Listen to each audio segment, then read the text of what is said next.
Hello everyone, MCon here, welcoming you back to another episode?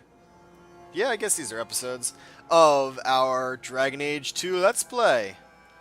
We're about ready to head into the city now. We've secured work with the small-time smugglers, and so we're going to let our uncle know.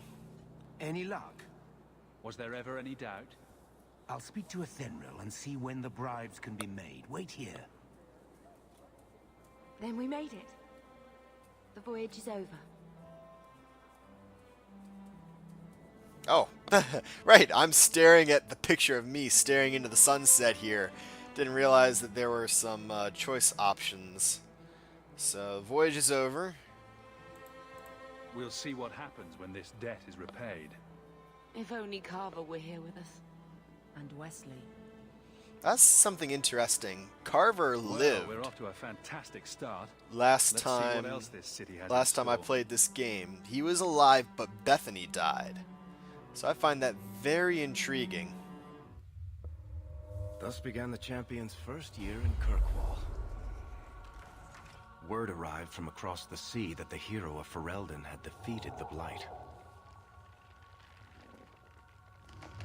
But Lothering was destroyed. Kirkwall was the champion's home now. So he remained, paying off his debt. Made a name for himself in the underworld. Cool. It was a busy year in the city. That's when the Qunari landed.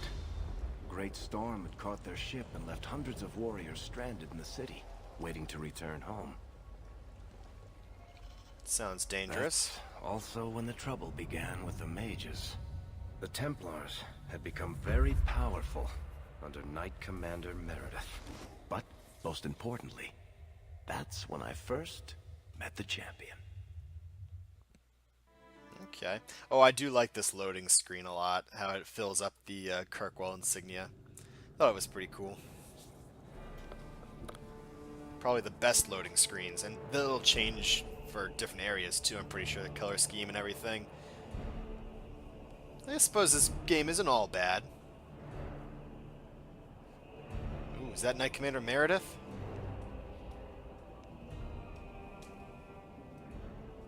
No. Andraste's tits, human. You know how many people want to hire onto this expedition? But we heard you're going into the deep roads. Surely you'll need all the help you can... No. You're too late. Already done. This is a sort of venture that can make a man for life. I'm not about to take any chances hiring random humans. Really? We've fought and killed Darkspawn. How many of your hired men can say the same?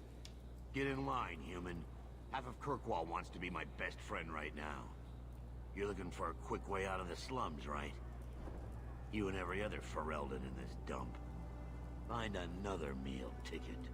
What are we supposed to do now? We've got nothing to stop the next person who tries to sell us out. This expedition was our last chance. Oh, just relax. We'll be fine. We've made a name for ourselves this last year. We'll find something. We have to. We need coin, status, something we can hide behind.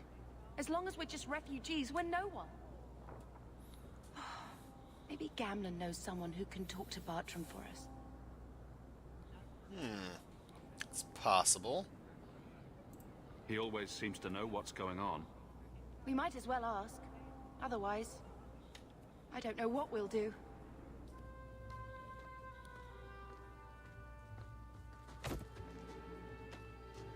Hey! Whoa now. Ooh.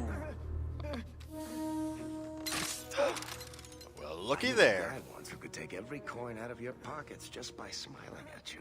But you don't have the style to work Hightown, let alone the Merchants Guild. You might want to find yourself a new line of work. Ooh. Alright.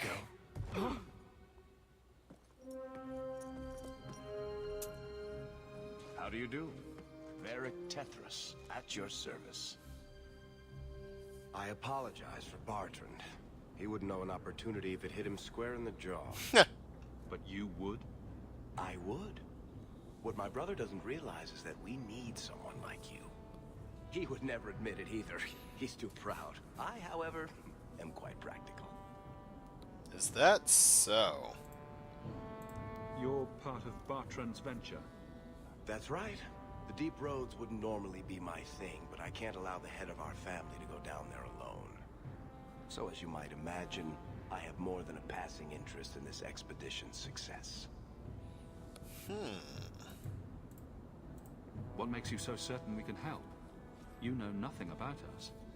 Oh, on the contrary. You've made quite the name for yourself over the last year. The coterie has been squeezing smugglers out left and right, and the only group to survive owes it all to you two. Well, The name Hawk is on many lips these days. Not bad for a Ferelden fresh off the boat. You must have heard of my sister as well, then. Only a little. She is certainly welcome to come, but I'll leave that up to you. oh, good. Frankly, I'd rather you take the credit. Madam, your secrets are safe with me. Find out what he's offering. We need a way into this expedition. Okay. There must be some way to persuade your brother to hire us on. We don't need another hireling. We need a partner. The truth is, Bertrand's been tearing his beard out trying to fund this on his own, but he can't do it. Invest in the expedition. 50 sovereigns and he can't refuse. Not with me there to vouch for you. Uh-huh. Your brother doesn't seem like the sort who's willing to split profits. My brother is many things, but he is not stupid. Far better to share the profits than be trapped in a tide with 1,000 darkspawn between you and the exit. Yeah, that's right. Trust me, he'll come around. Really now. Why would you stick your neck out for a complete stranger? I'd rather take a chance on someone with your reputation than head into the deep roads unprepared. And besides, we'd be your partners. I'm willing to give a little trust if you are. Okay, well, there's a big problem. It sounds interesting, but if I had any gold, I wouldn't need this job.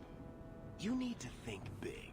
There's only a brief window after a blight when the deep roads won't be crawling with darkspawn. The treasure you find down there could set you and your family up for life. Ooh. It won't be easy, but it's a chance. I think we have to take it. Better to work our way into this expedition than sit around waiting to be thrown in the gallows. We work together, you and I, and before you know it, you'll have all the capital you need. What do you say? Okay. None of these seem to be too needed for me at the moment. I think you pretty much convinced Hawk pretty well. It's not like I had anything better planned. Perfect. Kirkwall's crawling with work. You set aside some coin from every job and you'll have the money in no time. Maybe Aveline can find us some work. She's got a position with the city guard now. How handy. We should talk privately when you get the chance. In the Hanged Man, maybe. I'll be there when I'm not with you. Now, let's go see what trouble we can stir up. Alright. On your coin, Hawk. There are more cut purses in Hightown than in the rest of the city combined. Bethany Hawk. Ooh, hey, Bethany. Even growing up as an apostate has not dimmed Bethany's faith and sunny nature, though it has colored her view of the world. Bethany wishes above all else to be normal. She appreciates the trouble her family took to keep her out of the circle, but the running, hiding, and constant fear have taken their toll. Though she would never admit so to her mother, not after all she sacrificed to protect her, Bethany sometimes wonders whether she would be better off in the circle. At least there she would be with other mages, confident she'd be serving the will of the Maker, and not defying a millennium of religious teachings. Still, her first loyalty is to her family. Despite her doubts, she gladly embraces her magic if it keeps them safe. She has a teasing rivalry with her twin, Carver, and greatly respects Garrett. Well, she doesn't have a teasing rivalry with him anymore. Bertrand. The history of noble house Tethras stretches back to the foundation of Orzammar.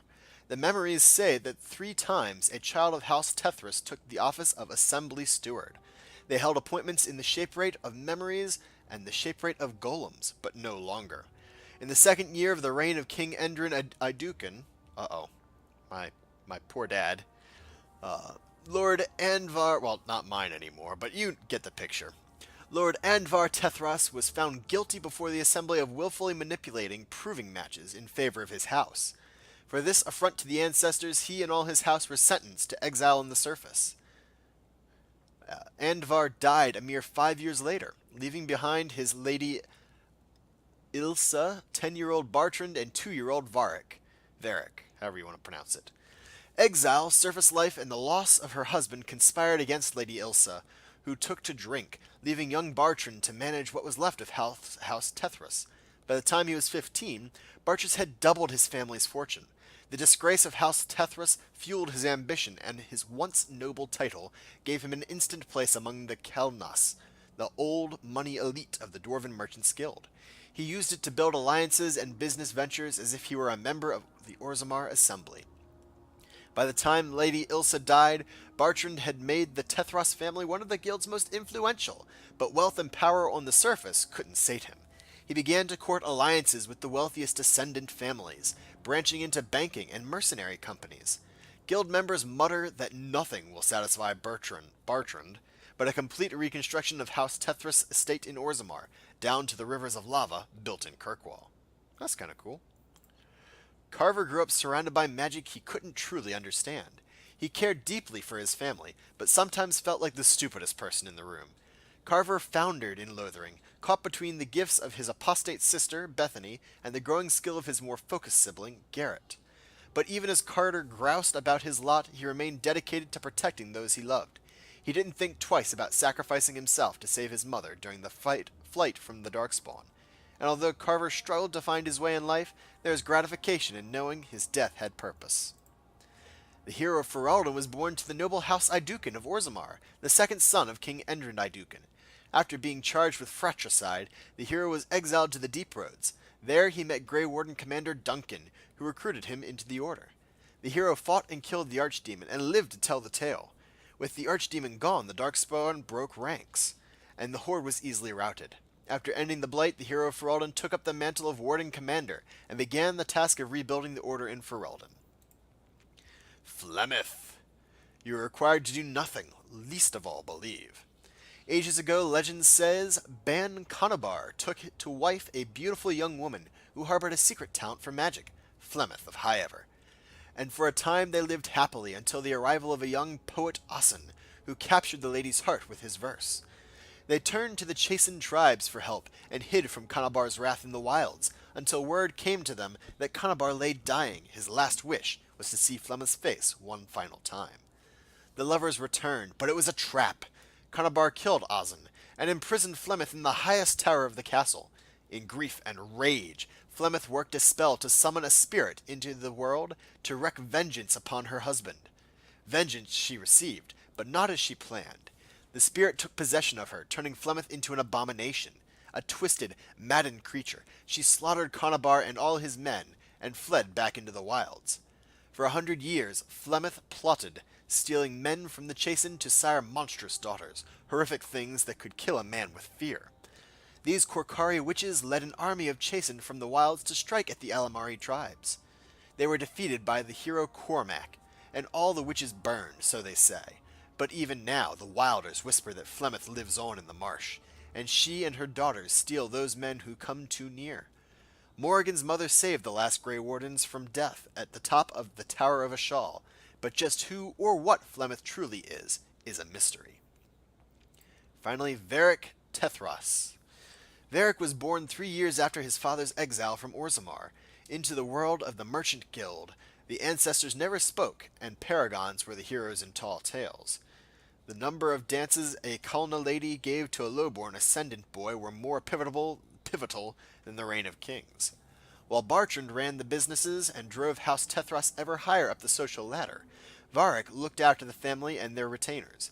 His mother, Lady Ilsa, suffered terribly from the trauma of her disgrace and exile, finding solace in liquor and smoke. It fell to her younger son to try and curb the worst of her drunken rages, to keep her from becoming a matter of public scandal, and to take care of her when she fell ill from her excesses. Though he is famous throughout the Merchants Guild for his stories, Varric speaks rarely of himself or his family. Most of Kirkwall knows him. Everyone has brought him a drink at least once, for the sake of his fictions rather than his family connections. Alright. Cool. Deep Roads Expedition. Find a way to become a partner to get the Deep Roads Expedition started. It is a vital quest. We must bring 50 sovereigns to Bertrand to become a partner in his expedition. We can talk to Varric in Lowtown's Hanged Man Pub. Aveline might have information about working with the city guard. Okay. And go to Gamlen's home in Lowtown. And then we also have to get rid of that doohickey. Oh, hello. Bethany, you finally leveled up. Let's give you magic. Lots of magic. And then we can get Cone of Cold. Not yet Firestorm. So let's go ahead with Cone of Cold. Varric. You need lots of dexterity. That's your bonus for rogues. And also Cunning. Cunning is the critical damage, and it also helps you pick locks. Alright, confirm that. So you've got Bianca, your crossbow, a Bianca talent tree, specialist, scoundrel, sabotage, subterfuge, marksman. I feel like we're going to spend a lot of time in marksman and Bianca. What's this? Okay, you attack with greater speed, cool. You are attacking with accuracy, so extra crit chance, extra attack percentage. Interesting. Alright. Oh, can't be used the same time as speed or power. That's unfortunate. Eventually you get Harmony, which says, well, in any of the power percentage or speed modes, the rogue gains an additional bonus from the other two. Okay. Interesting. And then you get a stun chance 1% versus normal enemies in speed or precision. Cool. Okay, so that's something to think about for the future. Marksman. Can't get anything there yet. Oh, this must be your special companion tree. Okay. So Bianca, you've already got Pinning Shot, Bursting Arrow. Oh, I recognize a lot of this actually. Not only from the first game, from Origins, where I was just playing an archer, but also from Inquisition, where I also played an archer my first time in. So we're going to give you the Bursting Arrow, which explodes on impact, showering the area in shrapnel and flame. It's pretty cool. Alright. New quest, yeah. Codex updated, we know. Oh, this is some more stuff. The Coterie. Kirkwall is built on a solid foundation of greed and human suffering, and its underworld is a place where everything is for sale and everyone is fair game. There are many criminal empires within the city, some of which have been around since the Imperium used Kirkwall as a hub in the slave trade. Alliances, spying, manipulation, betrayal, and open warfare is all commonplace in the never-ending struggle for power. The Coterie is a thieves' guild that has been around for almost a century, but until recently was never a major player in the underworld. Some 20 years ago, the strongest of the local criminal empires was an ancient guild known as the Sabrathan, but its leader was betrayed from within, and during the turmoil, the Coterie made a successful grab for power. Since then, they've sunk their claws into almost every level of Kirkwall, including the City Guard, the Dwarven Merchants Guild, and some of the most influential citizens in the city. It's safe to say that the Coterie gets a slice of every pie, and it's very little goes on in Kirkwall that escapes their notice. From Brother Genitivi. An honest answer regarding apostates. A mage who does not receive the teachings of the Circle and who does not have the words of Andraste in her heart is an apostate, and a danger to us all. Without the guidance of the Holy Chantry, a mage may foolishly dabble in the darker arts, blood magic or demon summoning, thus becoming maleficarum. And a mage's mind will ever be a doorway to spirits of the Fade.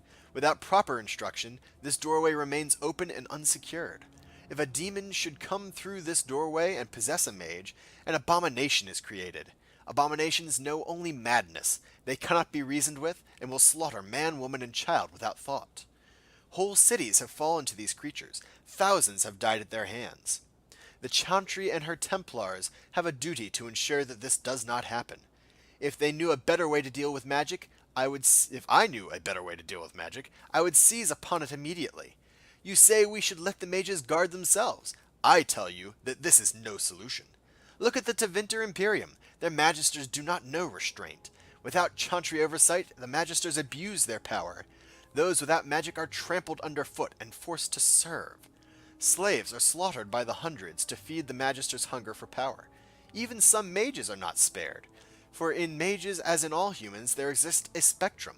On one end, the very powerful, on the other, those that can barely light a candle. The Empire cares only for the strongest, and those who do not compare favorably are thrown to the wolves. Imagine your children growing up in such a world.